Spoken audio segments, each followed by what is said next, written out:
35 वर्षापूर्वी लिहिला तेव्हा आईला मी म्हणालो की मी शिव्यावर लेख लिहिलेला, तर आई म्हणाली शिवी लिहिण्यासारखी नसती, लिहिण्यासाठी असते असं ते लक्षात आल्यावर मला ते वाटतं. खरं तर शिवी कसं असतं, शिवीचं वैशिष्ट्य काय तुम्हाला सांग. मांडणीची तर ज्याला शिवी दिली त्याला राग आलेला, त्याचा राग आपण बघितला की त्यात आपलं चोखे सामावलेलं खरं तर कुठं मला काही माहित नाही, मला आपलं वाटतं की मी तुम्हाला. आणि शिव्यांचा साठा करण्यापेक्षा शिवीची ताकद आजमावून पाहण्यासाठी कोणाला तरी ती द्यावी लागते आणि शिवी देऊन मग त्याचा परिणाम आहे तो अनुभवावा लागतो. त्यामुळे आता आपल्याकडे ज्या शिव्या आहेत त्या विशेषतः कमरेखालच्या अवयवावर जास्त आहेत. विशेषतः स्त्रियांच्या ज्या शिव्या आहेत त्या 220 गुण अधिक आहेत, तर पुरुषावरच्या आहेत त्या 38 शिव्या आहेत. तुम्ही म्हणणार हे कधी मोजलं. आता अभ्यासकाला हे सगळं करावं लागतं, ते त्याला काय पर्याय पण नसतो आणि कोणाला सांगूनही त्याचा उपयोग नसतो. याच्यापेक्षा जर जास्त शिव्या असल्या तर त्यात तुम्हाला माझ्यापेक्षा जास्त माहिती आहे असं समजा. आता विदर्भामध्ये गैबाण्या अशी एक शिवी आहे, म्हणजे गाडगे बाबा नेहमी गैबाण्या एखाद्या माणसाला म्हणत असायचे. त्यानंतर मराठवाड्यामध्ये गाबड आणि गाबण्या असा शब्द प्रयोग आहे शिवीच्या. आमच्या माणदेशामध्ये खरपुड्या, लनपुड्या आणि पिळग्या अशा शिव्या आहेत. त्यानंतर पश्चिम महाराष्ट्रामध्ये कडू गेलं आणि मैन असं शब्द पश्चिम महाराष्ट्रामध्ये आहे. लहान मुलं, लहान मुली, तरुण, पोक्त स्त्री पुरुष, स्त्रियांच्या शिव्या वेगळ्या, पुरुषांच्या शिव्या वेगळ्या, आणि मग वडापाऱ्यांच्या शिव्या वेगळ्या आहेत, ड्रायव्हरच्या शिव्या वेगळ्या, हवालांच्या वेगळ्या, शेतकऱ्याच्या वेगळ्या, गुरुराख्याच्या शिव्या वेगळ्या. त्यानंतर पुढचा मुद्दा आहे तो संवाद. मानदेशी बोलीतला एक संवाद सांगायला हरकत नाही.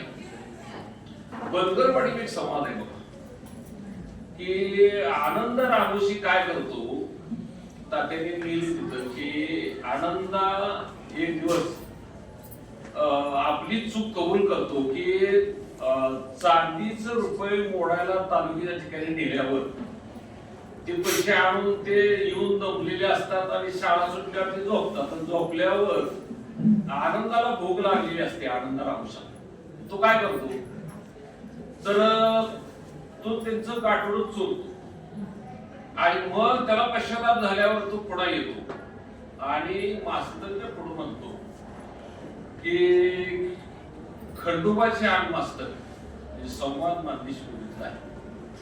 खंडोबाची आण आहे मास्तर की खरं तर मी भाकरी मागायला आलो होतो, पण तुमची लागलेली झोपेतला माणूस कसा उठवावा म्हणून मी तुम्हाला उठवलं नाही.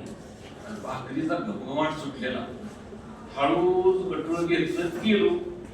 मास्तर उद्या म्हणतील की कुत्र्यानं भाकरी पडवल्या, पण उघडून बघितलं तर त्यात भरपूर रुपये होतं. तेवढं पचवायला माझ्यासारख्या बेरडाला काही अवघड नव्हतं. पण मीच मला म्हणलं की यार आनंद्या, एवढा विश्वासानं मास्तर सगळं वागतोस आणि असं मास्तरला का फसवतोस? देव काय मोठा कामदार आहे का जागीरदार आहे का अजून कोण मोठा मालक आहे? म्हणून मी आता ही माघारी घेऊन आलो तुमचं पैसे.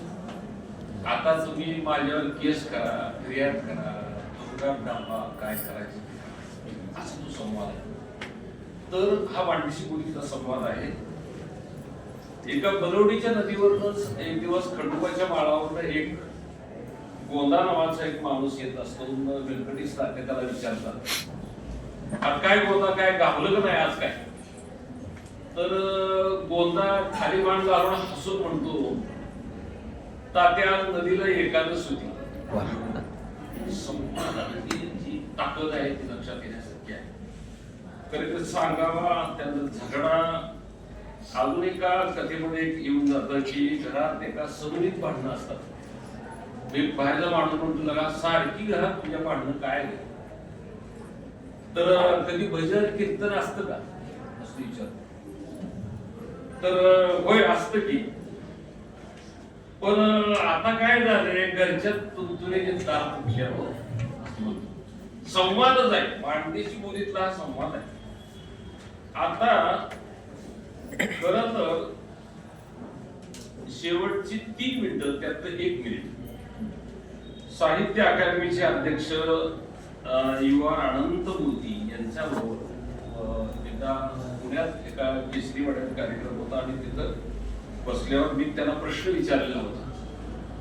युवा अनंत मूर्ती हे साहित्य अकादमीचे अध्यक्ष होते आणि त्यांचा जिल्हा होता तो मंगरुळ जवळचा उडपी, आणि उडपीच्या तिथं एक तुळू भाषा बोलली जाते.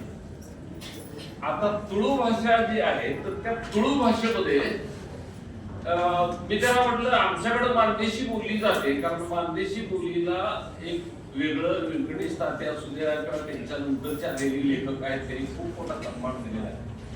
तर त्या ह्या भाषा जगणार कशा असा एक मूळ मुद्दा होता. तर ते काय म्हणाले, ते म्हणाले इंग्रजी भाषा इतकी चांगली आहे, म्हणजे त्यांचं मूळ इंग्रजीत ते बोलतो ते थोडा हिंदीत बोलायचे थोडेसे, आणि मग काही शब्द कळले नाही तर ते आम्ही विचारत असतो. ते म्हणाले इंग्रजी भाषा इतकी चांगली काय हे आम्ही माहिती करून घेत नाही. आता संस्कृत आहे, संस्कृतला अंगण आहे पण त्याला परसदार नाही, पण आमच्या प्रादेशिक बोलींना मात्र परसात गप्पा गोष्टी गाणी आहेत, म्हणजे परसात मशागत आहे आणि अंगणात सुधी आहे. हे जोपर्यंत असेल तोपर्यंत आमच्या भाषा कधीही मरणार नाही असं म्हणणं आहे. म्हणजे ही भाषा जिवंत राहिल्याशिवाय राहणार नाही, कारण ती आपोआपच राहणार आहे तुमच्या आमच्या अंतःकरणामध्ये. जोपर्यंत अशिक्षित लोक आहेत, आता अशिक्षित तुम्ही म्हणाला असं कसं काय ते म्हणाले, त्यांचं म्हणणं असं ज्यांच्याकडे संस्कृती आहे, परंपरा आहे, लोकजीवन आहे, लोकसंस्कृतीचा विचार ते करतात, केवळ स्वतःच न पाहता समूहाचं बघतात, त्या सगळ्या ते लोक जोपर्यंत आहेत तोपर्यंत भाषा संपण्याची काळजी करायची कारण नाही.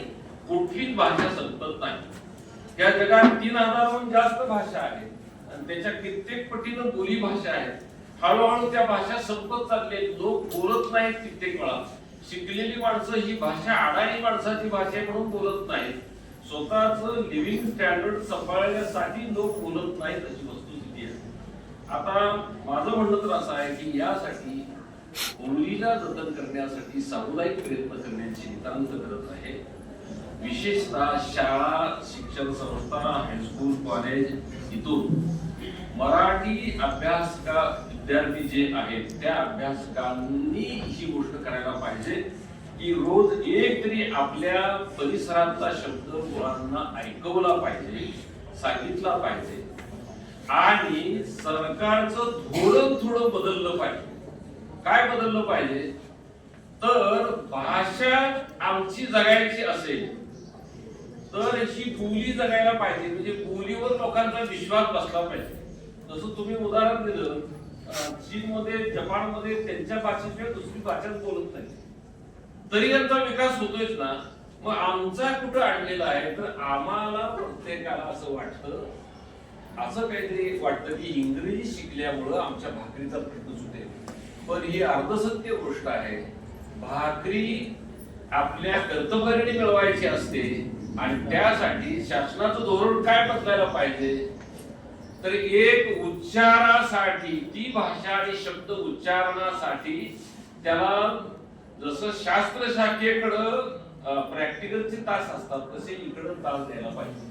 सरकारला तो बोजा वाटतो. आम्ही मागं त्याच्यावर खूप चर्चा झालेली होती.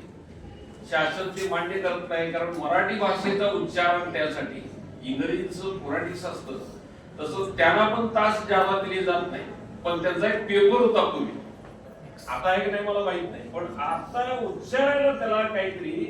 आणि सगळ्यात महत्वाची गोष्ट काय मला असं वाटतं की बोली ज्या भागात जी बोली बोलली जाते ती बोली जर जिवंत राहिली तर मराठी जिवंत राहणार आहे, अन्यथा काय होईल याचा विचार आपण करायला पाहिजे. दुसरी गोष्ट अशी, जिथं बाजार भरतात, बाजारात वेगवेगळ्या माणसाचे संवाद जर ऐकले तर तुम्हाला बोली बिनचूक लक्षात येईल. एक बाई गडगडीच्या बाजारात मी पाहिली, ती थेट दारूच्या दुकानात गेली, मी पाहिली. बाई दारूच्या दुकानात गेली म्हटल्यानंतर मला कसं तरी वाटलं. तर ती म्हणले आमचं मेंढक, ती म्हणली नवरा मेंढ्या सांभाळणार असतात. ती काय म्हणाली की आठवडाभर ते काम करतायत, मग त्यांनी सांगितलंय की येताना भजी आणि माझं तर आपण घेऊन येऊ, असं काय ते सांगितलं असेल त्यानं, म्हणून ती दारूच्या दुकानात गेलेली मी बघितली होती. म्हणजे माझ्या लक्षात आलं की ही संस्कृती एका बाजूला जतन होते आणि दुसऱ्या बाजूला आपल्या भुवया उंचावतात, तेव्हा यातलं खरं मर्म काय हे शोधायला पाहिजे, हे महत्वाचं आहे. मग म्हणून रोज एक तरी शब्द इथली लोकगीतं, इथली संस्कृती गीतं, इथल्या लोककथा, इथल्या परंपरा यांच्यावर गृहपाठ निर्माण व्हायला पाहिजे, तर ती भाषा जिवंत राहील. आणि त्या भाषेत लेखकाने लिहिलं पाहिजे, लेखकाने परिसंवाद घडवले पाहिजेत, विचारवंतांनी त्याकडे गांभीर्यानं पाहिलं पाहिजे. आणि हळूहळू साहित्यातले जे वेचे आलेले आहेत तर ते विद्यार्थ्यांना सुरुवातीला पाहून लिहून आणायला सांगावे, की ज्यामुळे भाषेला आणखी समृद्धी येईल असं मला वाटतं. खरं तर भाषा जतन करण्यासाठी मराठी भाषेचं हे धोरण थोडं बदलतं आलं तर बघावं. अभ्यासक्रमात प्रादेशिक बोलीला स्थान द्यावं, व्हिडिओ गीते त्यांचं संकलन, गृहपाठ, लोककला, साहित्यिकांनी मुलीचं नालं घडवावं आणि परिसंवाद चर्चा यामधून खरं तर एक वेगळं असं स्वरूप या भाषेला निर्माण करून देता येईल. जे अभ्यासक आहेत त्या अभ्यासकांना ही ज्या बोली आहेत त्या बोलीच्या भाषा पुस्तकं प्रकाशित होत असताना शासनानं बोली भाषेच्या पुस्तकं प्रकाशित करण्यासाठी अनुदान द्यावं. म्हणजे त्या भाषेचा अभ्यास, त्या भाषेची संस्कृती, परंपरा ही विकसित होईल आणि पुस्तक रूपाने विद्यार्थ्यापर्यंत जाईल असं मला वाटतं. या निमित्तानं आपल्या सर्वांशी जो संवाद साधला तो आपण ऐकून घेतला त्याबद्दल आपले आभार मानतो आणि थांबतो.